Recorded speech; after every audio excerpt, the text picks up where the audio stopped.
நித்யானந்தம். பகவான் ஸ்ரீ நித்யானந்த பரமசிவம் அவர்கள் சத்சங்கம் கதவைத் திற காற்று வரட்டும் பாகம் ஒன்றில் அருளிய சத்தியத்தின் சாரம் இதோ ஏஐ வடிவிலாக முழுமையாக பார்த்து நீங்களும் உங்கள் வாழ்க்கையின் உண்மையான மாற்றத்தை அனுபவியுங்கள். நம்ம எல்லாருமே வாழ்க்கையில எதையோ ஒன்ன தேடி ஓடிக்கிட்டே இருக்கோம் இல்லையா? சந்தோஷம், அமைதி, ஒரு நிறைவான வாழ்க்கை, இப்படி பெரிய லிஸ்டே இருக்கும். ஆனா ஒரு விஷயம் யோசிச்சு பாருங்களேன், நாம தேடுறது எதுவுமே வெளியில இல்லனா அப்போ அது எங்கதான் இருக்கு? இங்கதான் ஒரு ஆச்சரியமான ஆனா ரொம்ப சிம்பிளான ஒரு உண்மை இருக்கு. நீங்க எதெல்லாம் வெளியில தேடிட்டு இருக்கீங்களோ அது எல்லாமே உங்களுக்கு உள்ளேயே தான் இருக்கு. அது நீங்க தான். வாங்க, இந்த ஆச்சரியமான உண்மைய எப்படி உணர்றதுன்னு நாம ஒன்னா சேர்ந்து பார்க்கலாம். இது ஏதோ புதுசா சொல்ற விஷயம் இல்ல. ஆயிரக்கணக்கான வருஷங்களுக்கு முன்னாடியே நம்மளோட உபனிஷதங்கள்ல ஒரு மகத்தான வாக்கியம் இருக்கு, தத்துவமொசி. இதோட அர்த்தம் என்ன தெரியுமா? நீயே அது. ஆமா, நீங்க தான் அது. நாம பிரமிப்போட பாக்குறமே இந்த பிரபஞ்சம், அந்த பரம்பொருள்னு, அதுவும் நீங்களும் வேற வேற இல்ல, ஒண்ணுதான் அப்படின்னு சொல்லுது. இந்த ஒரு சின்ன ஆனா ரொம்ப சக்தி வாய்ந்த வரிய மையமா வச்சுதான் நம்மளோட இந்த முழு உரையாடலுமே இருக்க போகுது. ஓகே, நீயே அது அப்படின்னு சொன்னா உடனே மனசுல ஒரு கேள்வி வரும் இல்லையா? அப்படியா, நான் தான் அதுன்னா ஏன் எனக்கு அப்படி ஒரு ஃபீல் இல்ல? ஏன் என்னால அதை உணர முடியல? இது ரொம்ப நியாயமான கேள்வி. இதுக்கு காரணம் என்னன்னா, நாம நம்மளோட உண்மையான ஸ்வரூபம், நம்மளோட ரியல் செல்ஃபா வாழ்றதில்ல. நாம நம்மளையே 3 விதமா அனுபவிக்கிறோம். அதுல 2 வெறும் மாயை தான். அதுல முதல்ல வர்றது காணல் நீ. இது யாருன்னா, நீங்க கனவுல பாக்குறீங்களே ஒரு நான், அதுதான். இப்போ கனவுல நீங்க பறக்கலாம், ராஜாவா இருக்கலாம், ஆனா முழிச்சதும் அது இல்லன்னு தெரிஞ்சிருது இல்லையா? பாலைவனத்துல தெரியிற காணல் நீர் மாதிரி இருக்கிற மாதிரி ஒரு தோற்றம், ஆனா உண்மையில அங்க ஒண்ணுமே இல்ல. அடுத்தது ரொம்ப முக்கியமானது, நிழல் நீ. இதுதான் நீங்களும் நானும் முழிச்சிட்டு இருக்கும்போது அனுபவிக்கிற நான். நம்மளோட பேரு, நம்ம வேலை, நம்ம உறவுகள், நம்மளோட விருப்பு வெறுப்புகள், இது எல்லாத்தையும் சேர்த்து நாம ஒரு அடையாளம் வச்சிருக்கோமே, அதுதான். இது காணல் நீரை விட கொஞ்சம் உண்மைதான். ஆனா இதுவும் நிஜத்தோட ஒரு நிழல் மட்டும்தான். உண்மையான மூலம் இது கிடையாது. அப்போ உண்மையான நான் யாரு? அதுதான் நிஜ நீ. நம்ம கனவுல வர நானும், நம்ம முழிச்சிட்டு இருக்கும்போது நினைக்கிற இந்த நானும், இந்த ரெண்டுமே எந்த ஒரு மூலத்திலேந்து உருவாகுதோ அந்த மூலம், அந்த சோர்ஸ் தான் நீங்க. எந்த விதமான எண்ணங்களாலேயோ உணர்ச்சிகளாலேயோ பாதிக்கப்படாத, எப்பவும் அமைதியா தூய்மையா இருக்கிற அந்த உண்மையான இருப்பு, அதுதான் நிஜ நீ. சரி, நம்மளோட உண்மையான இயல்பு அதுன்னா நாம ஏன் இந்த நிழல் வாழ்க்கையிலே சிக்கிட்டு இருக்கோம்? ஏன்னா சின்ன வயசுல இருந்து சமூகம் நமக்கு ஒரு விஷயத்த திரும்ப திரும்ப சொல்லி கொடுத்திருக்கு. ஒரு விதமான பிரெயின் வாஷிங் கூட சொல்லலாம். நீ இதுதான், உன்னால இவ்ளோதான் முடியும், உன்னோட எல்லை இதுன்னு நமக்கு ஒரு சின்ன வட்டத்தை போட்டு கொடுத்துடுச்சு. பாருங்க, நாமளும் அதை உண்மைன்னு நம்பிட்டோம். நமக்கே தெரியாம அந்த சின்ன அடையாளத்தை நாமளே இன்னும் வலுப்படுத்திக்கிட்டே இருக்கோம். நல்லா புரிஞ்சுக்கோங்க, இது நம்மளோட இயல்பு கிடையாது. இது நாம கத்துக்கிட்ட ஒரு பாடம், அவ்வளவுதான். இந்த விஷயத்த ரொம்ப அழகா, ரொம்ப ஆழமா புரிய வைக்கிறதுக்கு ஒரு அற்புதமான கதை இருக்கு. ஒரு ஆட்டு மந்தையில வளர்ந்த சிங்கக்குட்டியோட கதை. நம்மளோட உண்மையான சக்தி வாய்ந்த சுபாவம் எப்படி ஒரு பலவீனமான அடையாளத்துக்குள்ள மறைஞ்சிருக்குன்னு இந்த கதை நமக்கு அப்படியே கண்ணாடி மாதிரி காட்டும். சரி, இப்ப எல்லாரும் கண்ணை மூடி ஒரு நிமிஷம் கற்பனை பண்ணி பாருங்க. ஒரு சின்ன சிங்கக்குட்டி பிறந்த உடனேயே அதோட அம்மாவை பிரிஞ்சிருது. வழி தெரியாம அலைஞ்சு திரிஞ்சு கடைசியா ஒரு ஆட்டு மந்தைக்கிட்ட போய் சேருது. அந்த ஆடுகளும் அதை அரவணைச்சு வளர்க்குது. இப்ப என்னாகும்?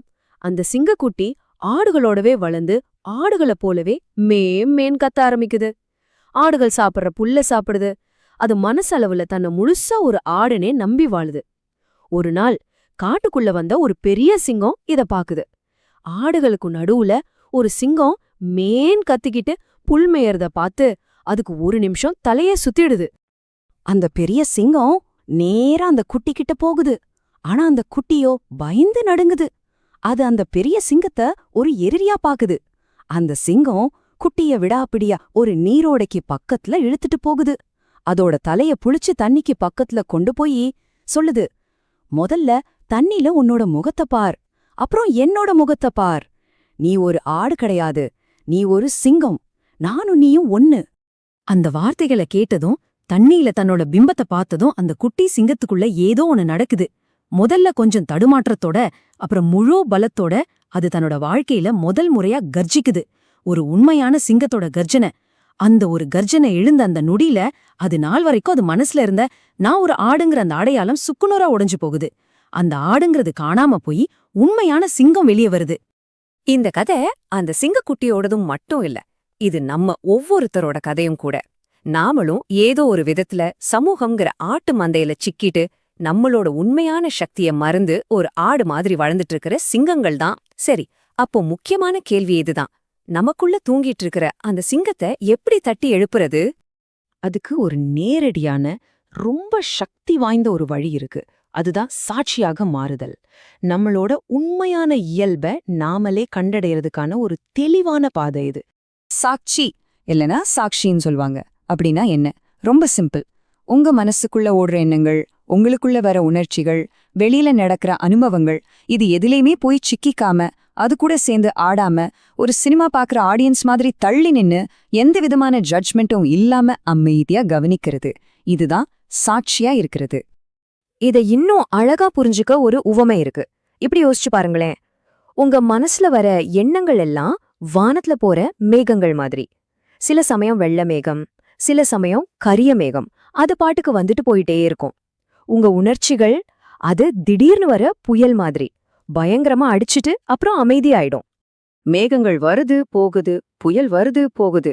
ஆனா வானம் எப்பவும் அப்படியேதான் இருக்கு. அந்த மேகங்களாலேயோ புயலாலேயோ வானத்துக்கு எந்த பாதிப்பும் கிடையாது. அந்த எல்லையற்ற அமைதியான எதுவாலையும் தொட முடியாத வானம்தான் நீங்க. எண்ணங்களும் உணர்ச்சிகளும் உங்களுக்குள்ள வந்து போற விருந்தாளிகள், அவ்வளவுதான்.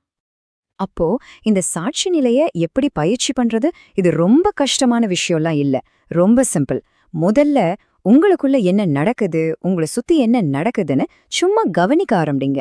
ரெண்டாவது, எது நடந்தாலும் உடனே ரியாக்ட் பண்ணாதீங்க. கோபம் வந்தா உடனே கத்தாம அதை கொஞ்ச நேரம் கவனிங்க, ஒரு சின்ன கேப் விடுங்க.